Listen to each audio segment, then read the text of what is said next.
ahitamo kugira gute kuvuga ngo access ya Kitona tuyivemo, tuyabandone, tuyireke, turebe uko tuvayo. Abo twarwanaga nabo baravuga bati kugira ngo muve hano nuko mwamanika amaboko mugatanga imbunda, tuzabashyira mu ndege tubasubize iwanyu. His Excellency ati nta ngabo z'u Rwanda zishobora kumanika amaboko bibaho.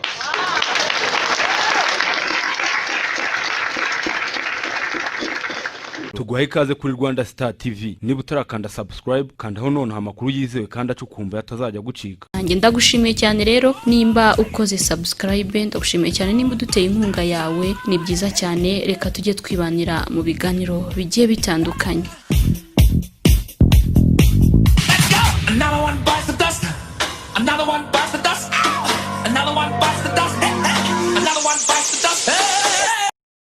Apango operation abitwa Colonel Rwabukisi. So murumva ko genocide n'ubundi yari kongera igakomeza. His Excellency afata icyemezo cyo kujya gutandukanya impunzi no kuzicyura no kuzitandukanya na XFR n'interahamwe. UN byayinaniye nta kirimo gukora. 1996 birakora, impunzi zirataha n'abari abasirikare barataha ndetse n'imbunda zabo. Bageze mu gihugu batangira gukora igicengezi, bafungura ishuri rya gisirikare ryabo mu gihugu ahitwa Nyamutera muri Nyabihu, bashyiraho centre ya training, batangira igicengezi mu majyaruguru ntaho bitageze, no muri Muhanga na Karongi, Rutsiro hose, Burera, abacengezi hafi gufata igihugu. Intego ari gukomeza genocide.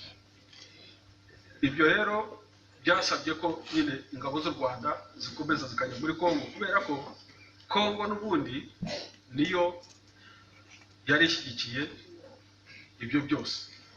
Perezida Mobutu n'Abafaransa bumvaga ko iyo bashyigikira XFR bari mu nkambi bazakomeza umugambi wa genocide bakawukora.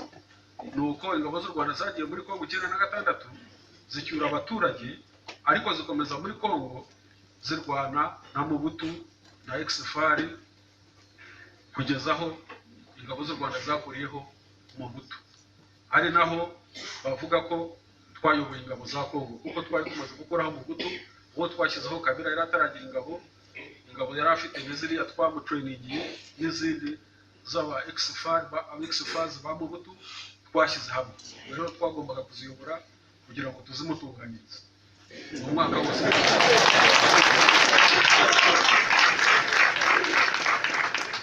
So nyuma 1998 Kabila agira umurengwe, arongera acamatana n'abo Bafaransa n'abandi bantu bakiturwanya, araduhinduka. Ahubwo ashaka XFR, ashaka interahamwe n'abari Brazzaville n'iki, arongera arabaduteza aduha imbunda. Biba ngombwa ko turwana na Kabila twari twarafashije tukamushyira ku butegetsi 1998. Turwanye na Kabila yaramaze kujya ku butegetsi, ibindi bihugu bya Afurika byose bimaze kubona ko Kongo bashobora kugira nabo icyo bayikuramo. Twari dukurikiye umutekano, abandi baza bakurikiye imari. Haza Zimbabwe, haza Angola, haza Namibia, haza Chad, haza Sudani.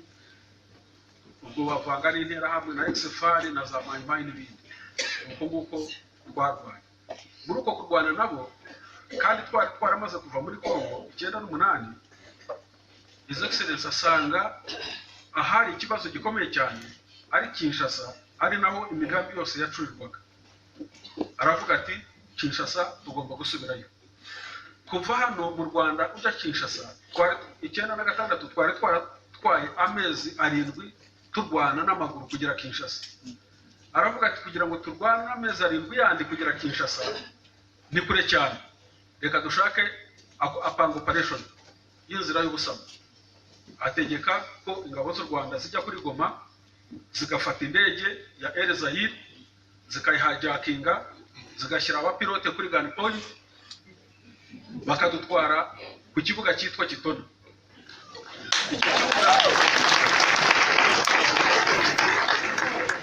Icyo kibuga kiri kuri Atlantic Ocean, niho Kongo igabanira na Atlantic. Wambutse Atlantic ugera Brazil na Argentine.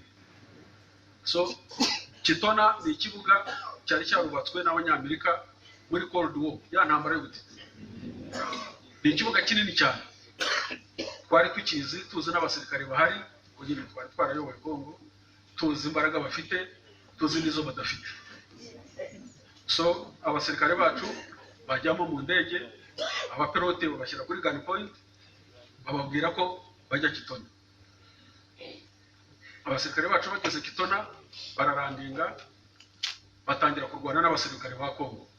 Ubwo muri uko abasirikare bagiye mu ndege n'abasirikare 100 n'abandi bararwana na batayo y'abakongo basanze ku kibuga.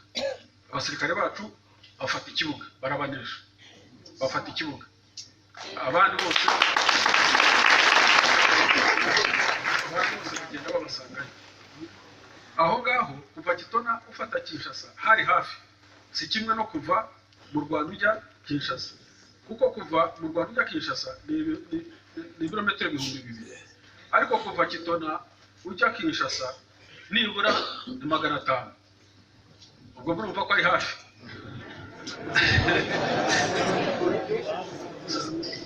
Ariko ingabo zacu zigeze Kitona, intambara nibwo baje gusanga Kabila nawe yahuruje ibyo bihugu bindi byose.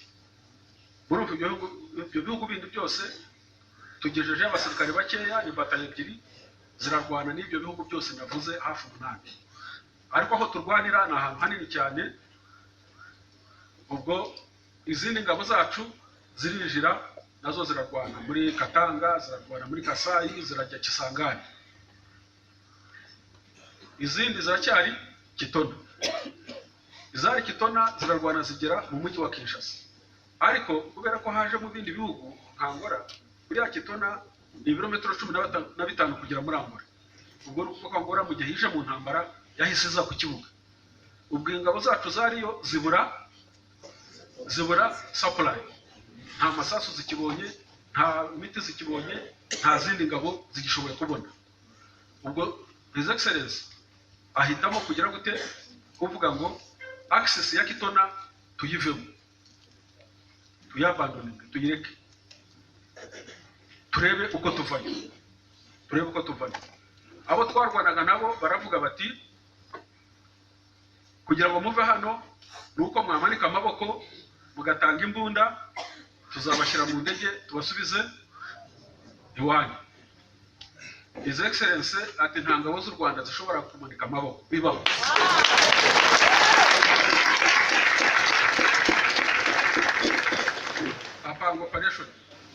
Apanga operation aduha choice ebyiri. Aratubwira ati aho mushobora gusohokera ni ahantu habiri, muharebe kuri map. Mushobora kujya mu gihugu cya Brazzaville, Congo Brazzaville, ku kibuga cyitwa Pointe Noire. Mugende mugifate, kohereza indege zibakureyo.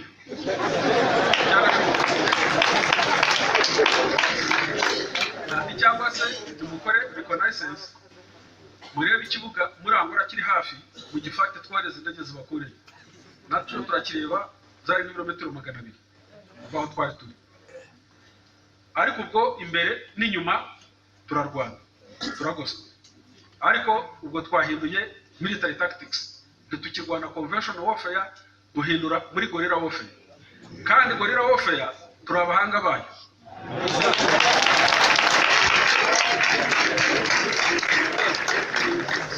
Ubwo tubarasa tujya muri guerrilla tactics, turabarasa, ariko tureba izo possible rules.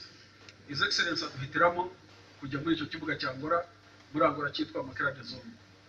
Turagenda tuhasanga batayo y'Abanyangora, turayirasa, turayinesha, turayirukana, dufata ikibuga. Dufashe ikibuga, ubwo ariko ubwo turi muri Angola nibwo abasirikare nyine banyuma batwoherereje kuko abasirikare bararwanaga muri umva barwanaga muri East hose.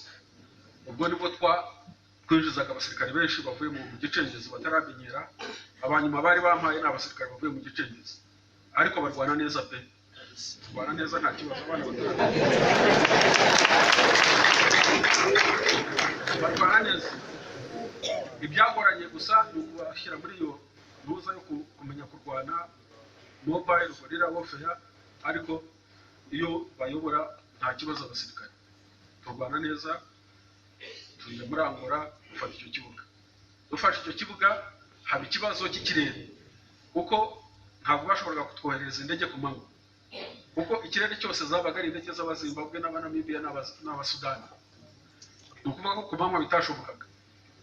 Icyo twakoze twasubiye muri Congo dukora za generators n'amatara, ikibuga turacyagura, nijoro tukagicana, indege ikaza igatwara abantu ikabasubiza mu Rwanda. Abo twabanje kohereza abo bana batamenyereye intambara, abarushye, abarwaye, inkomere n'iki.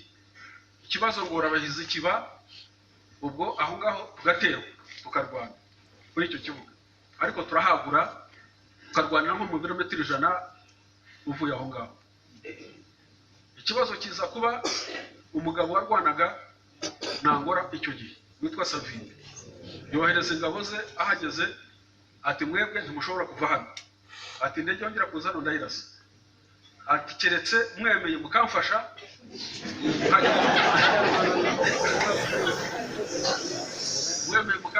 nkajya gukuraho ubutegetsi bwa Angola. Tuti se hano ko tutaje gukuraho ubutegetsi bwa Angola, ko twaje twishakira uko twasubira iwacu. Atoya ati ntaho mujye, ubwo bitubera ikibazo. Dusanze negotiations nawe zinaniranye, tumwigira imitwe. Hari abasirikare b'abakobwa twabaga dufite aho ngaho muze aho gusa barya nta kindi bakora.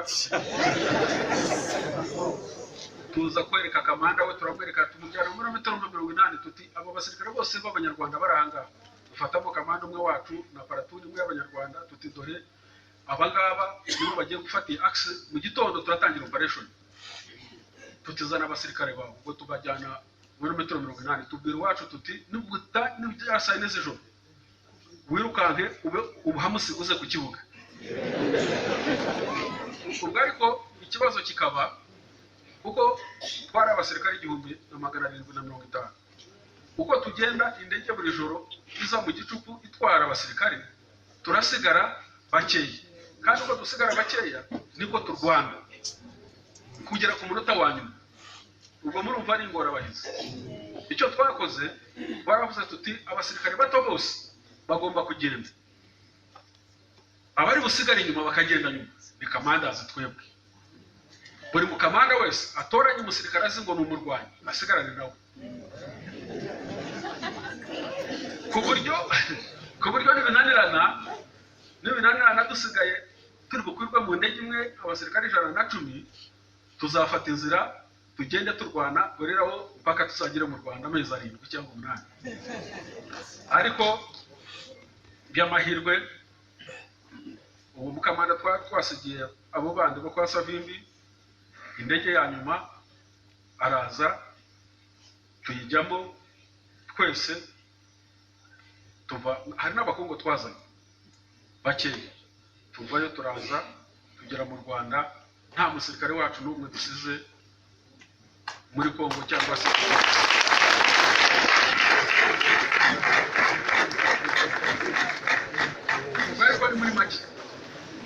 bari muri make kuko twamaze amezi 2 cyangwa 3, urumva buri munsi habaga hari ibintu byose sinabijyamo.